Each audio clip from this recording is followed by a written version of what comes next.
تو بات جلدی سے سمیٹ کے ختم کرتا ہوں. بات یہ چل رہی تھی کہ حضرت خولہ رضی اللہ تعالی عنہ نے بڑا خاندانی کام کیا نا. میاں بیوی چھپ کے کمپرومائز کر لیتے, نہ ان کو اللہ سے ڈرتا, حالانکہ شوہر کے ساتھ رہنا بھی چاہتی ہیں, بچے رول رہے ہیں. طلاق کے بعد بعض دفعہ بڑے حالات خراب ہوتے ہیں.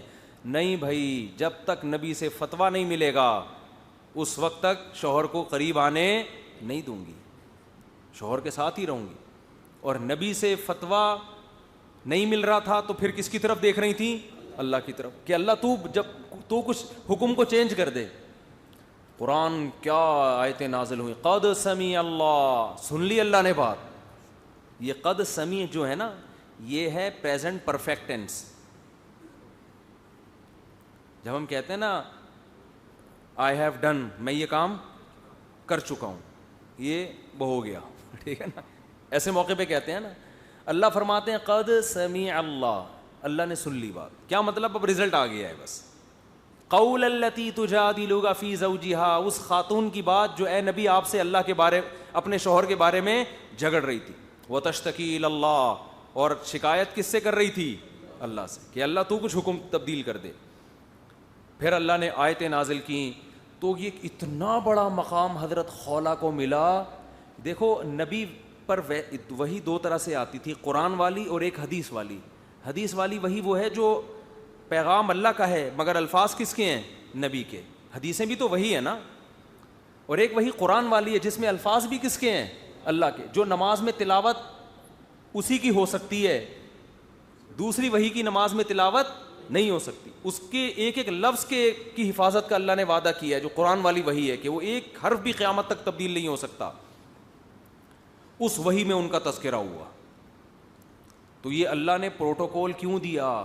کہ اس خاتون میں اللہ کا خوف تھا کہ بھائی کتنا ہے بھی پرانے تعلقات ہوں, کیونکہ ان کے شوہر بھی ایجڈ تھے. پرانا رشتہ ہوتا ہے تو وہ ٹوٹنا اور مشکل ہوتا ہے. لیکن انہوں نے کہا بھائی اللہ کی حدود سے تجاوز نہیں کروں گی. تو یہ کیوں ہو رہا ہے؟ آخرت کا یقین تھا جو اصل میں سمجھانا چاہ رہا تھا. حضرت عمر ایک دفعہ گزر رہے تھے, راوی بیان کرتے ہیں, اپنے دور خلافت میں. تو ایک بوڑھی خاتون, یہ خاتون بوڑھی ہو چکی تھی اس وقت حضرت عمر کے دور حکومت میں. تو انہوں نے حضرت عمر کو روکا اور ملامت شروع کر دی کہ آپ کا دور, جیسے لوگ حکمرانوں کو کہتے ہیں نا یہ ہو رہا ہے, یہ نہیں ہو رہا, یہ نہیں ہو رہا. انہوں نے حضرت عمر کو ملامت کرنا شروع کر دی. آپ امیر المومنین ہو, جیسے ہوتا ہے نا آپ کے دور میں. اب ظاہر ہے جو بادشاہ ہوتا ہے یہ تو نہیں کہ اب ہر جگہ جا کے وہ 100% تو کوئی بھی نہیں کر سکتا نا. تو ملامت شروع کر دی. حضرت عمر سن رہے ہیں, نصیحت سن رہے ہیں. حضرت عمر کے خادم نے اس خاتون کو ٹوکا تھوڑی دیر میں کہ تو نے بہت کر دی ہے, بس اب خاموش ہو جا. ٹھیک ہے تھوڑی دیر اچھا لگتا ہے, لیکن اب بار بار ایک ہی بات کو ریپیٹ کی جا رہی ہے. حضرت عمر نے اپنے خادم کو خاموش کرا دیا اور فرمایا کہ یہ اگر فجر عشاء کے بعد کا ٹائم تھا نا, فرمائی اگر فجر تک بھی مجھے نصیحت کرتی رہے گی عمر یہاں کھڑا رہے گا. کیوں؟ فرمایا یہ وہ عورت ہے جس کی بات اللہ نے 7ویں آسمان پہ سنی ہے اور اللہ نے آیتیں نازل کی. قد سمیع اللہ, اللہ نے سن لی ہے. یہ وہ حضرت خولہ ہیں. تو جس کی بات اللہ 7ویں آسمان پہ سن کے وہی نازل کر رہا ہو, عمر کیسے کہہ سکتا ہے کہ خاموش ہو جا, میں نہیں سنوں گا. فرمایا یہ اگر صبح تک بھی سناتی رہے گی تو میں اس کی بات سنتا رہوں گا. اس کو تو اللہ نے بڑا پروٹوکول دیا ہے. حضرت عمر کیسے تھے؟ امیر المومنین ہیں, ان کو بھی آخرت میں جواب دہی کا خوف نا, کہ اگر ڈانٹ کے خاموش کرا دیں بس. تو حضرت عمر کو یہ خوف کہ قیامت میں اللہ کہے گا اے عمر تو میرے سے آگے نکل گیا کیا, تو نے میرا بھی خیال نہیں کیا کہ جس عورت کو میں نے اتنی عزت دی تو اسے عزت کیوں نہیں دے رہا. امیر المومنین ہو کے کیا کر رہے ہیں بھائی صبح تک کھڑا رہوں گا میں. تو یہ پروٹوکول جو ملا حضرت خولہ کو میرے بھائی کس بیس پہ ملا؟ اللہ کا خوف. آج طلاق کے مسائل میں خوف ختم. فتوے لاتا ہوں, کوئی ادھر سے لا رہا ہے, کوئی ادھر سے لا رہا ہے, کوئی جامع ازہر جا رہا ہے فتویٰ لینے کے لیے, کوئی پتہ نہیں کہاں جا رہا ہے, عجیب سیٹ اپ چل رہا ہے. وراثت کے حکام میں بھی ایسا ہی ہے, لوٹ کھسوٹ میں لگے ہوئے ہیں, اور ایک دوسرے کی حقوق کی ادائیگی میں بھی ایسا ہی ہے. تو وجہ کیا ہے؟ آخرت کی جواب دہی کا خوف نہیں ہے. دنیا کو الو بنانا آسان, بہت آسان ہے. تو لوگ الو بنا دیتے ہیں, مطمئن کر دیتے ہیں اپنے آپ کو بھی اور دوسرے کو بھی. جس کے دل میں آخرت کا خوف ہوگا وہ یہ کام نہیں کرے گا. میں میاں بیوی کے حقوق پر بہت بات کرتا ہوں, بعض لوگ بور بھی ہو جاتے ہیں, لیکن ہو بہت کچھ رہا ہے نا. چند دن پہلے خاتون آئی, اس کا میاں اس کو اتنا مارتا ہے, اتنا پیٹتا ہے کہ اس کو اس کے نیل پڑ جاتے ہیں جسم پہ, جنگلیوں کی طرح مارتا ہے اس کو. اور ایسی خواتین جن کا باپ نہیں ہے, کوئی پیچھے 8-10 بھائی نہیں ہیں, ان کی تو بعض مرد زندگی, کیونکہ انہوں کو پتہ یہ کیا بگاڑ لے گی میرا, یہ کیا بگاڑ لے. میں نے اس عورت سے کہا اتنا پیٹ رہا ہے بھائی طلاق لو اس سے. کہ نہیں کہاں جاؤں گی میں, جوان عورت ہے, کہاں رولتی پھرے گی, دھکے کھائے گی. وجہ کیا ہے, اس کو پتہ ہے ہمارے معاشرے میں طلاق کے بعد مردوں میں اللہ کا اتنا خوف ہی نہیں ہے کہ کوئی دوسری تیسری کر لے اس سے. سمجھ میں آ رہی ہے بات؟ یہ بھی خوف سے کیا ہو گئے, آ رہی, کہہ رہے ہیں ہمیں اب دوسرے کا مسئلہ ہے, ہمارا مسئلہ تھوڑی ہے. پھر طلاق کے بعد بچوں کا مسئلہ, بچے بڑے ہو کر وہ ایک عجیب ٹینشن ہے. تو ان کا حل بہت سارے ہیں حل, لیکن اصل حل تو یہ ہے نا کہ شوہر ایسا نہ کرے نا. اصل تو یہ حل ہے نا, وہ تو پھر طلاق یا خلا وہ تو بات کی چیز ہے. اصل کیا ہے, یہ ظلم کس کی طرف سے ہو رہا ہے, یہ مرد کی طرف سے ہو رہا ہے. میں یک طرفہ باتیں سن کے متاثر نہیں ہوتا جلدی کسی سے. آپ نے تو خاتون کی بات سنی, میاں کی تو سنی نہیں. بھائی میاں جتنا بھی ٹھیک ہو, یہ تو نہیں ہے نا کہ جانوروں کی طرح صبح شام کوٹتا پیٹتا رہے.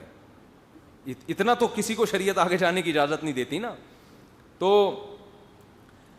وہ بیچاری اتنی گھبرا رہی تھی کہ میرے میاں کو پتہ چل گیا کہ میں آپ کے پاس آئی ہوئی ہوں, اب مجھے نہیں چھوڑے گا وہ, اب اور مارے گا مجھے کہ کسی کے پاس جا کے اپنا دکھڑا کیوں سنایا. تو میں نے تو کہا ادھر تھانہ ہے, وہاں جا کے بندے کو بند کرا دو. اس نے کہا بند کرانے کے بعد کیا ہوگا, پورا سسرال ہے پیچھے کھڑا ہوا ہے. تو حقیقت یہ ہے کہ چاہے عورتیں بھی کر رہی ہوتی ہیں, پیٹ نہیں رہی ہوتی لیکن اور طرف سے ٹارچر کر رہی ہوتی ہیں. حقیقت یہ ہے کہ قانون کے ذریعے آپ ایک دوسرے کے حقوق ادا نہیں کروا سکتے. قانون کی پہنچ یہاں تک نہیں ہوتی, قانون کو پتہ نہیں ہوتا ہو کیا رہا ہے گھروں کے اندر. اللہ کا خوف اور آخرت کا خوف دل میں نہیں ہوگا اس وقت تک ایک دوسرے کے حقوق ادا کرنے کے لیے لوگ تیار. اب کیونکہ یتیم بچی سے شادی کر لی نا, نہ باپ ہے نہ ماں ہے, تو پتہ ہے پیچھے پوچھنے والا کوئی ہے نہیں, اس کو لا کے ایسے بے یار و مددگار گھر میں پھینک دیا جا کے. نہ تمیز سے بات کر رہے ہیں اس سے, نہ اس سے جناب کوئی حقوق ادا کر رہے ہیں. ایسے میں جب فون اٹھانا شروع کرتا ہوں تو پھر یہی کھوپڑی گھومنا شروع ہوتی ہے. پھر میں بند کر دیتا ہوں تھوڑے دنوں میں کہ بھائی ان کے مسئلے کا حل ہمارے پاس تو ہے نہیں, دماغ خراب ہونے کے علاوہ کچھ بھی حاصل نہیں ہو رہا. عورت ہے, نہ اس کا باپ ہے, نہ ماں ہے, نہ بھائی ہیں. یہ تو فیملی پلاننگ کا عذاب ہے نا. ابا اماں کو چاہیے اتنے بچے تو پیدا کرو کہ کل کسی خاندان میں ظلم ہو تو پیچھے بہن بھائی سپورٹ تو کریں اس کو. بہن بھائی ہوتے ہی نہیں ہیں, ایک آدھ ہو گیا وہ بھی بیچارہ وہ اپنے مسائل حل کرے گا یا آپ کے. ہول سیل کے حساب سے جب بہن بھائی ہوتے ہیں پھر عورت پہ ظلم کرنا آسان بولو نہیں ہوتا.